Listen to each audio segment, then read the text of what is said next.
বাংলাদেশে যুক্তরাজ্যের সাবেক নগরমন্ত্রী ও লেবার পার্টির এমপি টিউলিপ সিদ্দিকের বিরুদ্ধে চলমান প্লট দুর্নীতি মামলার বিচারকে পরিকল্পিত ও অন্যায্য বলে অভিযোগ তুলেছেন একদল হাইপ্রোফাইল ব্রিটিশ আইনজীবী।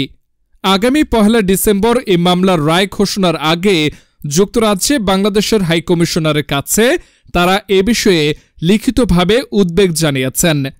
ব্রিটিশ দৈনিক দ্য গার্ডিয়ান এর প্রতিবেদনে বলা হয়েছে, টিউলিপ সিদ্দিক চলতি বছরের জানুয়ারিতে যুক্তরাজ্য সরকারের পদ থেকে পদত্যাগ করেন। তার অনুপস্থিতিতেই বাংলাদেশে মামলার তদন্ত সম্পন্ন হয়েছে এবং রায় ঘোষণার সময়ও তিনি দেশে উপস্থিত থাকবেন না। মামলা পরিচালনাকারী পক্ষ তার যাবজ্জীবন কারাদণ্ডের আবেদন জানিয়েছে।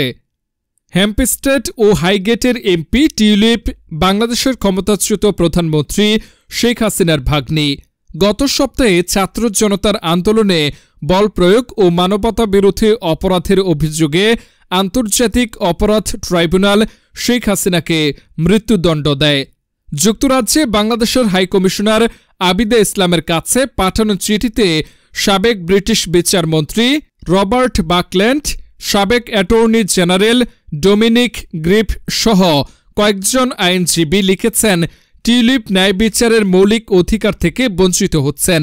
তাকে অভিযোগ সম্পর্কে জানানো হয়নি, আইনি সহায়তাও দেওয়া হয়নি।